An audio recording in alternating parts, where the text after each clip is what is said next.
Hey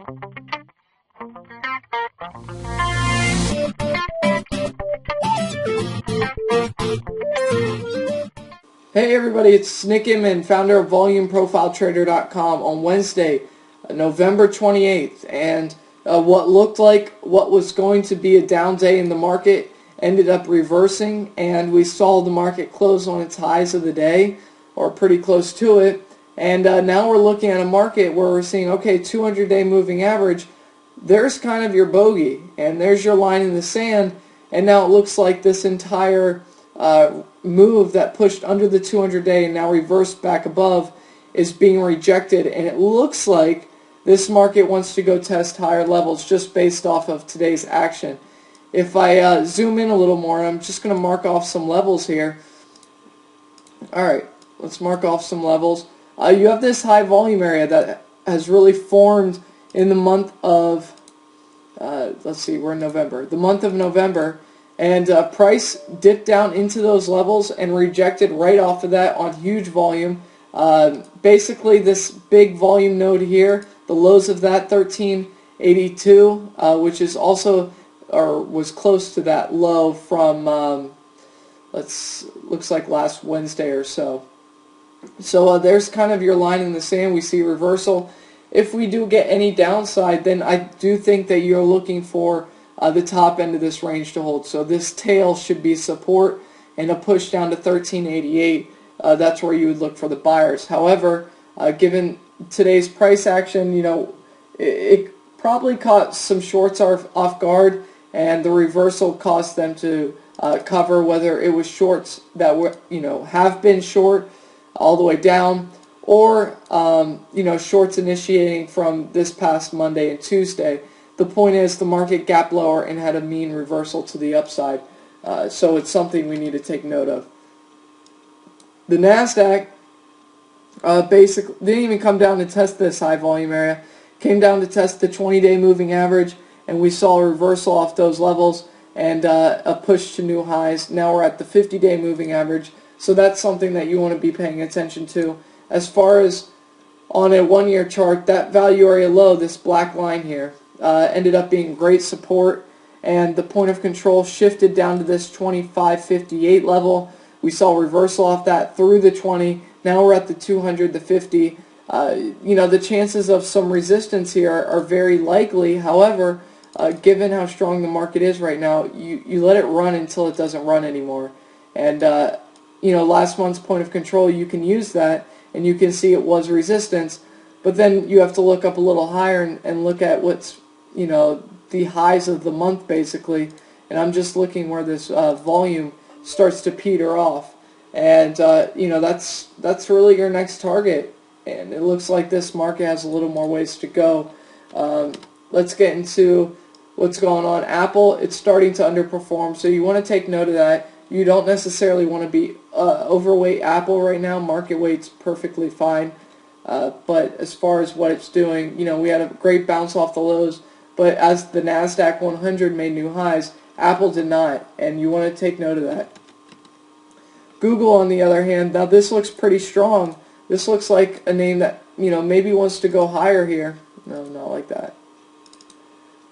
Alright, basically we retested the breakout, and from there, here's your breakout. We tested it, and from those levels we're seeing support, we're seeing buyers. If I zoom into an hourly chart, what I see here is your low, your definite low without a doubt, and then your higher low here around 660, 657 or so. We'll call it the bottom of this high volume area, 659 or 661-ish.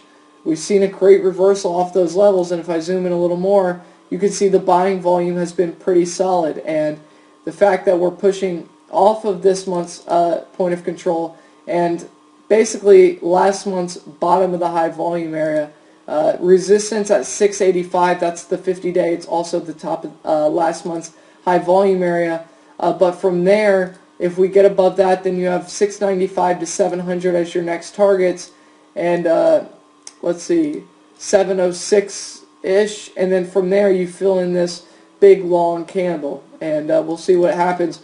But this looks pretty constructive. You know, with that said, we are at the very top end of the range. if we do get a pullback, it's probably something that you want to be a part of. So what we're seeing here now on the VIX, I'm going to delete all these drawings so we can see it. Let's focus in on these 50% retracements on the VIX, and I'm just going to draw them across so we can see them. Let's see. So what I'm seeing here on the VIX is what was resistance, resistance, breakthrough, back through, resistance, resistance, resistance, resistance. Well, you know, you get the point. A breakout, support, support, a breakdown, what happens? Resistance. So take a note of that. That's something that you want to be aware of. The VIX was saying buy the market at a low risk opportunity today. You know, sure enough, it ended up being a great one, and you saw the reversal. Now, the one name that I did start a new position in today, Starbucks, and the reason why was because I've wanted to kind of get involved this, well, really before earnings, never did. After earnings, you saw the pop. I'm not going to do it like that. But what I saw was a definite low here. And could it be breached? It definitely could. You have your highs as of late, and you have your lows, if I connect them. So what you could have is just a long sideways consolidation pattern. However, I like the point of control for the year. I like the fact that we're above the 20 and the 50, excuse me, the 50-day moving average. And we have a level to trade off of now, but I only bought 1/4 of a position size, and the reason why was because in case this does develop for a longer period of time. Alright, let's look at it like this. In case it develops for a longer period of time, you can see this could go on well into February or March of this coming year. It could, there's that potential, but if we break out, you know, then obviously you're looking around $54. And then up to about 55, 56, and then of course if we really get going, then you're looking for 60, 62, and then new highs. But I do like this. This is a name that I just kind of want to build a position in, and you know, maybe sell covered calls, something along those lines. Just get involved and try to collect some premium on a name like Starbucks. So we'll just have to wait and see. But for now, just 1/4 of a position size. Just to check, IBM, I'm just going to go through a few names. Bank of America, you know, pretty firm, right? Wells Fargo, now this is still a little weak. I think banks overall underperformed. Goldman Sachs off the point of control for the year, although, you know, I'm skeptical on being too bullish this market. One thing that I am watching is Cliffs Natural Resources. I clearly see that this is a falling knife right now, but if I zoom out and I see this point of control for the last 5 years down around this 27 level, that interests me, and I think it's something that you want to pay attention to because it should provide for opportunity. And the only reason I say that, and it could easily go lower. It got as low as $11.80 back in 2009, but for a bounce, a tradable bounce back up towards the mid-30s, this could make sense. So I think you want to keep it on your radar. And just to show you a longer dated view of the S&P, looks like we're bouncing off of these lows, still constructive. You want to mark off your highs, you know, definitely. And then if you want to draw a trend line and whatever works, there's no right or wrong.